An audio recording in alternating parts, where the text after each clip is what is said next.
Hi friends, welcome back to my channel. ಇವತ್ತು ಕೇವಲ ಒಂದು 5 ನಿಮಿಷದಲ್ಲಿ ಆಗುವಂತಹ ಈ ರೆಸಿಪಿ, ಇದನ್ನು ಖಂಡಿತವಾಗ್ಲೂ ಎಲ್ಲರೂ ತಿಂದಿರ್ತೀರ.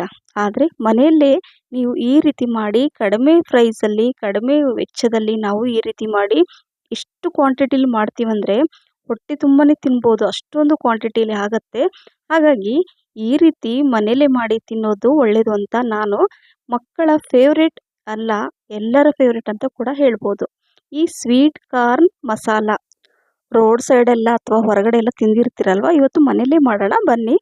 ಇಲ್ಲಿ ನಾನು 2 ಸ್ವೀಟ್ ಕಾರ್ನ್ನ ನಾನು ಬಿಡಿಸ್ಬಿಟ್ಟು, ಅಂದರೆ ಇದರಲ್ಲಿ ಹಾಕ್ಕೊಂಡು ಸ್ಟೀಮ್ ಮಾಡ್ಕೊಂಡಿದ್ದೀನಿ. ಮೇನ್ ಅಂದರೆ ಸ್ಟೀಮ್ ಮಾಡಲಿಕ್ಕೆ ಅಷ್ಟೇ ಟೈಮ್ ಬೇಕಾಗುತ್ತೆ. ಸೊ ಮೊದಲು ಎಲ್ಲ 2 ಸ್ವೀಟ್ ಕಾರ್ನ ತೊಗೊಂಡು ಅದರೆಲ್ಲ ಬೀಜ ಅಂದರೆ ತೆಗೆದುಬಿಟ್ಟು ಸ್ಟೀಮ್ ಮಾಡಿ ಇಟ್ಕೊಂಡಿದ್ದೀನಿ. ಈಗ ಇದು ಬಿಸಿ ಇದೆ. ಈಗ ಏನು ಮಾಡೋಣ ಅಂದರೆ ಇದನ್ನು ಮಿಕ್ಸ್ ಮಾಡ್ಕೋಬೇಕಾಗತ್ತೆ. ಜಸ್ಟ್ ಏನಂದರೆ ಮಿಕ್ಸ್ ಮಾಡ್ಕೊಳ್ಳೋಕೆ ಒಂದು 2 ನಿಮಿಷ ಅಷ್ಟೇ ಸಾಕು, 2 ನಿಮಿಷ ಕೂಡ ಆಗಲ್ಲ. ಸೊ ನೋಡಿದ್ರಲ್ಲ ಫ್ರೆಂಡ್ಸ್, ಸ್ಟೀಮ್ ಮಾಡಿರೋದನ್ನು ನಾನು ಈ ಥರ ಒಂದು ಬಟ್ಲಲ್ಲಿ ಅಥವಾ ಒಂದು ನಿಮಗೆ ಯಾವುದಾದ್ರೂ ಒಂದು ಪಾತ್ರೆಯಲ್ಲಿ ಹಾಕ್ಕೊಳ್ಳಿ.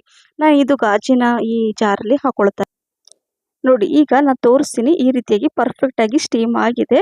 ಈಗ ಇದರಲ್ಲಿ ಸ್ವಲ್ಪ ಸಾಲ್ಟ್, ಇದರಲ್ಲಿ ಉಪ್ಪು ಹಾಕ್ಕೊಳ್ಳೋಣ ರುಚಿಗೆ ತಕ್ಕಷ್ಟು. ಹಾಗೆ ಸ್ವಲ್ಪ ಅರಿಶಿಣ, ಟರ್ಮರಿಕ್ ಪೌಡರ್, ಅರ್ಧ ಟೀ ಸ್ಪೂನಷ್ಟು ಚಿಲ್ಲಿ ಪೌಡರ್, ಹಾಗೆ ಖಾರದ ಪುಡಿ ಹಾಕೊಂಡ್ಮೇಲೆ 1 ಟೀ ಸ್ಪೂನಷ್ಟು ಜೀರಿಗೆ ಪುಡಿ, ಹುರಿದು ಪುಡಿ ಮಾಡಿದ ಜೀರಿಗೆ ಪುಡಿ ಹಾಕ್ಕೋಬೇಕು. 1 ಟೀ ಸ್ಪೂನಷ್ಟು ಆಮ್ಚೂರ್ ಪೌಡರ್ ಅಥವಾ ನೀವು ಚಾಟ್ ಮಸಾಲ ಕೂಡ ಹಾಕೋಬೋದು. 3 ಟೇಬಲ್ ಸ್ಪೂನಷ್ಟು ಮೆಲ್ಟೆಡ್ ಬಟರ್, ಬೆಣ್ಣೆನ ಕರಗಿಸ್ಬಿಟ್ಟು ಇದರಲ್ಲಿ ಹಾಕ್ಕೊಂಡಿದ್ದೀನಿ.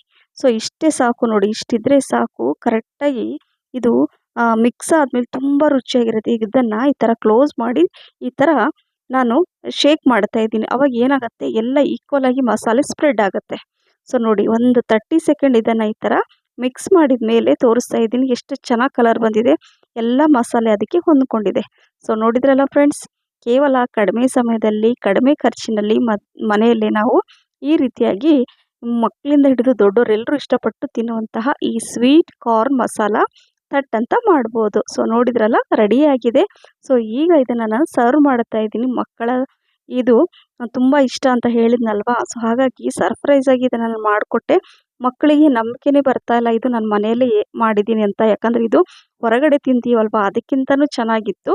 ಸೊ ಮತ್ತು ಕ್ವಾಂಟಿಟಿ ಕೂಡ ಜಾಸ್ತಿ ಹಾಕಿ ಕೊಟ್ಟಿದ್ದೀನಿ.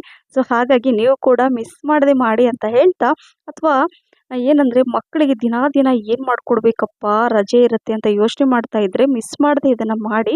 ಕೆಲವೊಂದು ಸಲ ಸ್ನ್ಯಾಕ್ಸ್ ರೆಸಿಪಿ ಕೂಡ ಇದು ಈವ್ನಿಂಗ್ ಸ್ನ್ಯಾಕ್ಸ್ ಕೂಡ ಆಗುತ್ತೆ.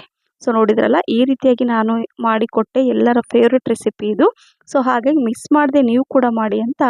ಈ ರೆಸಿಪಿ ನಿಮಗೆ ಇಷ್ಟ ಆಗಿದ್ದರೆ ಲೈಕ್, ಶೇರ್, ಕಮೆಂಟ್ಸ್ ಮತ್ತು ಸಬ್ಸ್ಕ್ರೈಬ್ ಮಾಡಿ. Thank you for watching.